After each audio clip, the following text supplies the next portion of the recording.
Direction l'Afghanistan où François Hollande poursuit sa visite surprise. La France restera présente dans le pays, mais différemment, a-t-il déclaré ce matin lors d'une conférence de presse à Kaboul, aux côtés de son homologue Hamid Karzai.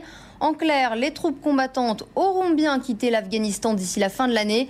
À son arrivée ce matin, le chef de l'État est allé expliquer sa stratégie aux troupes françaises stationnées dans la vallée de la Kapisa. Le reportage de notre envoyée spéciale Valérie Nataf. Le président au-dessus du théâtre d'opération que les troupes combattantes françaises quitteront d'ici la fin de l'année. La vallée de la Kapisa, où sont déployés les 1900 hommes de la Task Force, dite Lafayette. 83 de nos soldats ont trouvé la mort en Afghanistan. C'est à eux et aux blessés que le président français a d'abord voulu rendre hommage. Et il s'est enquis, sur la base de Nijrab, des conditions de leurs différentes missions. Dès lors qu'on est ensemble au combat, donc appuyé par les feux, par les airs également pour évacuer les blessés.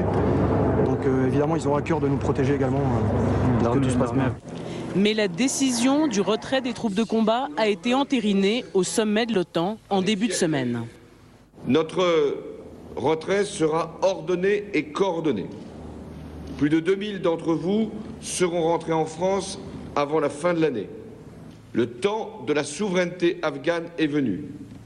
Vous passerez donc, en bon ordre, avec fierté, le relais à ceux que vous avez contribué, que vous contribuez encore à porter jusqu'à la responsabilité qui leur revient naturellement et légitimement.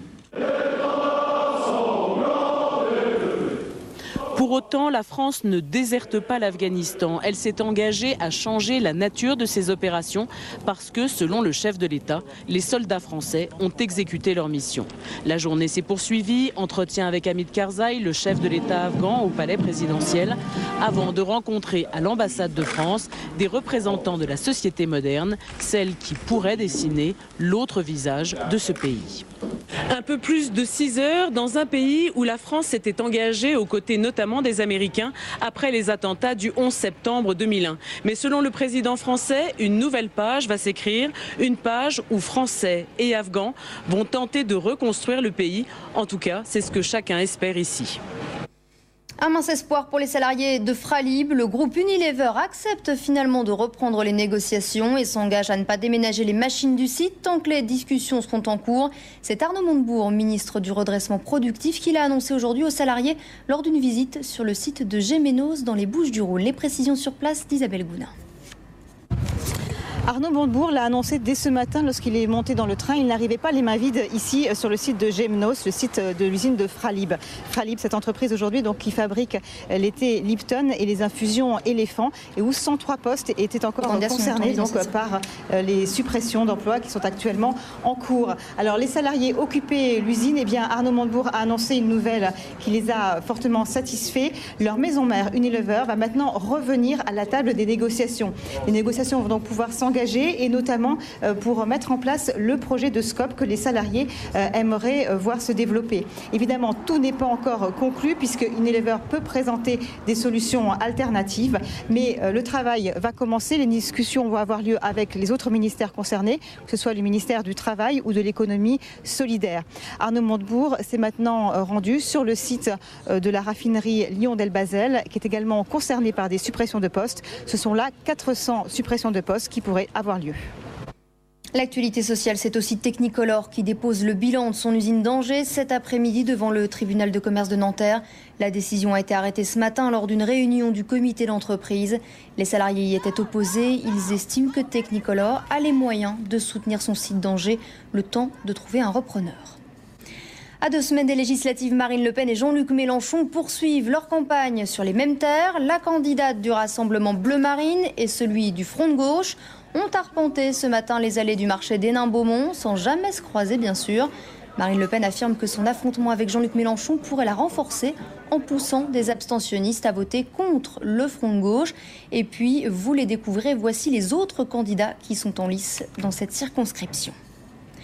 Dans les rangs de l'UMP, Henri Guénaud appelle à l'apaisement, mais la guerre des chefs semble bel et bien engagée entre François Fillon et Jean-François Copé. C'est l'ancien Premier ministre qui a tiré le premier en dénonçant l'absence de leader naturel au sein du parti après la défaite de Nicolas Sarkozy. Des propos que regrette Rachida Dati, soutien de Jean-François Copé. On l'écoute. crée la division, démobilise notre électorat. Donc, et là, vous parlez de François Fillon. Oui, mais comme Alain Juppé a qualifié ses propos de malencontreux, peut-être malencontreux, sauf que ces propos qui divisent, effectivement démobilisent. Ceux qui démobilisent, ceux qui divisent, seront, je le dis, responsables de notre échec aux élections législatives.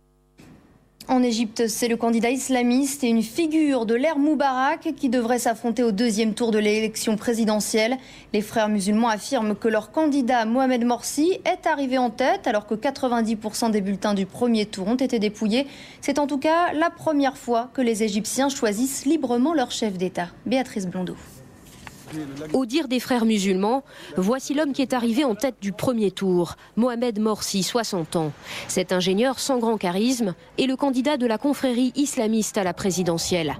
Durant la campagne, il a su surfer sur le mécontentement social et exalter les préceptes du Coran. Au second tour, il pourrait affronter un cacique du régime Moubarak, Ahmad Shafik, dernier Premier ministre du président déchu. Ce général à la retraite, laïque et réputé intègre, est le candidat favori de la minorité copte et de l'armée. Deux candidats donc, deux politiciens au profil et au programme radicalement opposés. Quel que soit le résultat du scrutin, les États-Unis se disent prêts à collaborer avec le futur gouvernement. Cette élection est un jalon important de la transition démocratique en Égypte. Nous continuerons d'accompagner le peuple égyptien dans cette voie. Un peuple qui, pour la première fois de son histoire, a pu voter librement. Mais le dépouillement n'est pas fini. Les résultats officiels du premier tour sont attendus mardi. Sa disparition avait suscité une vive émotion à travers tout le pays, mais l'affaire n'avait jamais été élucidée. Aux États-Unis, 33 ans après les faits, un homme a avoué le meurtre d'un enfant de 6 ans, Ethan Paz, dont la photo avait à l'époque été collée sur des briques de lait. Camille Collin. La police est remontée jusqu'à lui sur la base d'un témoignage. Nous avons un suspect en prison qui a déclaré à la police de New York être impliqué dans la disparition d'Ethan Paz. Il y a encore beaucoup d'investigations à mener, mais j'espère que nous avons franchi une étape dans cette affaire. Les faits remontent au 25 mai 1979, il y a 33 ans. Le jeune Ethan Paz, 6 ans, disparaît le jour où ses parents, pour la première fois, l'autorisent à se rendre tout seul à son arrêt de bus scolaire. Là où Pedro Hernandez, 51 ans, 19 à l'époque, déclare aujourd'hui l'avoir rencontré puis tué. L'homme, américain de Porto Rico, ne donne aucune raison à son acte. Hernandez a décrit aux enquêteurs de quelle manière il avait attiré le jeune Ethan à son arrêt de bus, avec la promesse d'une canette de soda. Il l'a ensuite amené dans le sous-sol de la cave, l'a tué et s'est débarrassé du corps dans un sac en plastique, jeté avec les poubelles. Des détails qui ont achevé de convaincre les inspecteurs de sa culpabilité, même si la police rappelle qu'il sera très difficile de retrouver des éléments matériels l'incriminant. Le tirage au sort de Roland-Garros à 48 heures du début des hostilités. Roger Federer se retrouve dans la moitié de tableau du numéro 1 mondial Novak Djokovic. Comme l'an dernier, il pourrait se retrouver donc en demi-finale. Les Français ont quant à eux été épargnés donc par ce tirage, à l'exception de Nicolas Mahut qui hérite d'Andy Roddick. Et puis je vous rappelle que Roland-Garros se jouera cette fois sans Gaël Monfils, déclaré forfait pour une blessure au genou. Le Festival de Cannes, seuls 4 films en compétition restent à découvrir et parmi eux Cosmopolis de David Cronenberg. L'équipe du film est arrivée au Palais des Festivals avant la montée des marches de ce soir.